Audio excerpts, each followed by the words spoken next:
In the midst of the presidential campaign, Communist China has warned the United States against its plan to sell arms to Taiwan. The warning follows China's recent military exercises simulating a takeover of the independent island nation.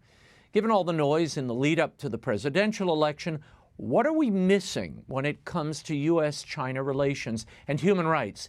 Here with analysis of all of this and more, I'm joined by Asian affairs expert Chang. Gordon, thanks for being here. Beijing has been really making a show of hostility toward Taiwan. Last week, China released footage of what they call real combat it conducted last month in Taiwanese airspace. A Chinese invasion would present the greatest threat to global peace in a generation. What are the Chinese doing? Why are they doing this now? And do you think they can get away with it? Yeah, right now, I think China is realizing that, for instance, its incursions into India are not paying off. And so I think that they decided that they're going to shift their focus elsewhere, which is Taiwan. And that's why I'm concerned, because I think Xi Jinping, the Chinese ruler, is lashing out.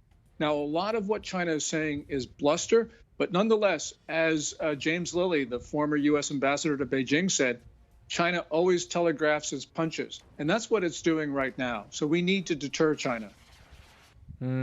China's warned it would take new measures in response to this planned U.S. arms sale to Taiwan. What measures could they take against the U.S.? Well, they could do a number of things. We have robust economic relations with China. So they could, for instance, go after U.S. companies on Chinese soil, or they could do something which would take us completely by surprise. So, for instance, some of Taiwan's islands are just 1 or 2 miles off of China's coast, and they could seize one of those islands. So there's a whole range of options. And that actually would be something that probably Xi Jinping would say, well, now I've got a victory because I've reclaimed part of Taiwan. So there are things that he could do, which, we're not contemplating right now. Wow. How far do you think the U.S. would go to protect Taiwan? I don't know, especially during an election season. We have all sorts of statements that candidates have been making. But I do think that it is in the U.S. interest to defend Taiwan, because for more than a century, we have drawn our Western defense perimeter off the coast of East Asia, and Taiwan is smack dab in the middle of that. It prevents the Chinese Navy and the Chinese Air Force from surging into the Western Pacific. So it's in our interest to maintain it. But Raymond, there's one more reason, and that is China's attacking democracy around the world. We cannot allow Beijing to absorb any democracy, especially one as important as Taiwan. Well, what would happen, do you think, if Biden were to win the presidency? I'd be very concerned. And the reason is China usually challenges a new American president by doing something especially provocative. They did that with President Bush. They did that with President Obama. They have left President Trump alone because I think they're afraid of him. But nonetheless, I think that they would go after Biden to see how he would react. So that's the danger that China will see, that they'll create a crisis to see how the president reacts. The Chinese government is also eyeing other territories surrounding China, such as a slice of Tajikistan, Okinawa, the Japanese islands. How do you see this playing out? This is really dangerous because China's territorial ambitions have been expanding. They make a formal claim to about 85% of the South China Sea, and they've got a formal claim now to the Senkakus in the East China Sea. But as you point out, they're thinking of a number of different areas where we didn't think that they would make a sovereignty claim, including the ones that you mentioned. So right now, Xi Jinping's ambitions are expanding rapidly. And that's a very bad sign for not only the countries surrounding China, not only for the United States, but also for the world.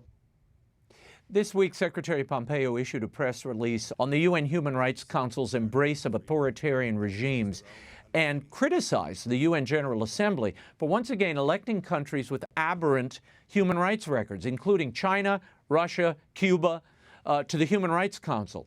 Chinese state media tweeted this response. We are all humans. The combined population of China and developing countries far exceeds that of the West. If the definition of human rights has to be monopolized by the West, this is contamination of human rights in essence. The Human Rights Council is not backyard of the West. What do you make of that Chinese response? What they're trying to do is to change the notion of human rights. So, for instance, Beijing is involved in the mass internment of minorities. There's genocide, slavery, institutionalized rape, other atrocities. And China is trying to normalize that behavior. So it's very important for us to say, this is not Western, this is not American, this is indeed just human. And we've got to make that case, even though we're not on the Human Rights Council. And I can understand why, because we do not want to legitimize that group at this particular time. But we cannot allow them to change the notion of decency and fairness. And it's just absolutely critical that we defend the notion of human rights.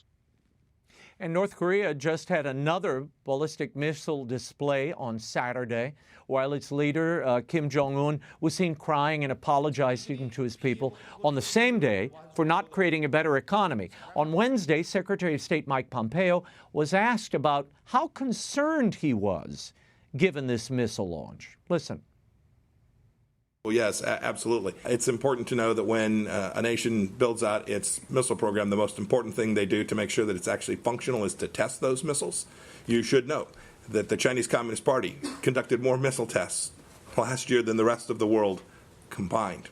So the agreement, the understandings, albeit not achieving our ultimate objective in North Korea, has certainly led to reduced risk from the United States vis where we would have been had we continued on the path that the previous administration had engaged in.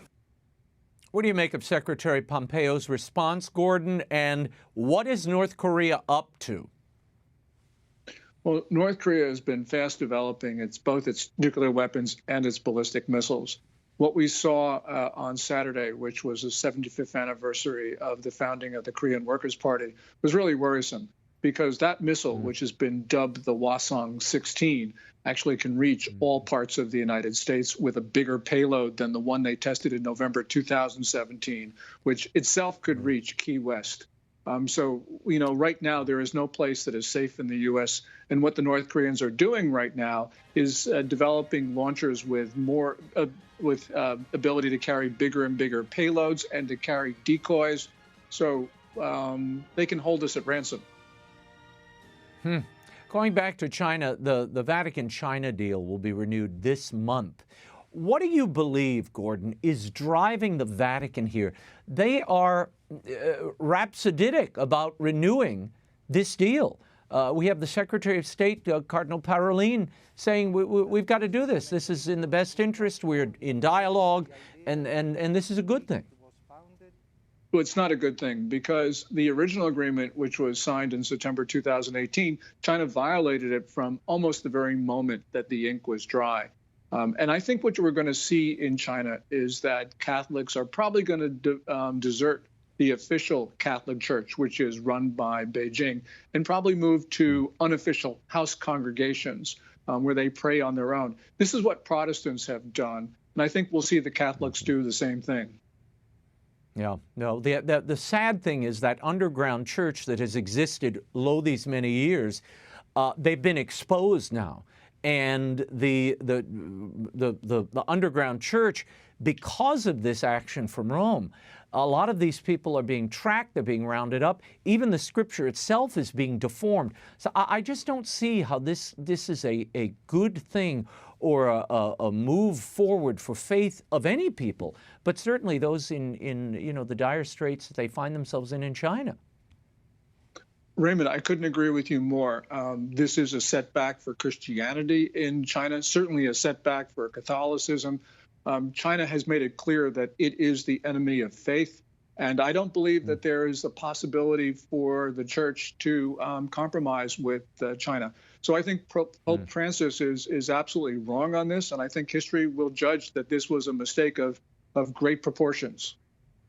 Yeah.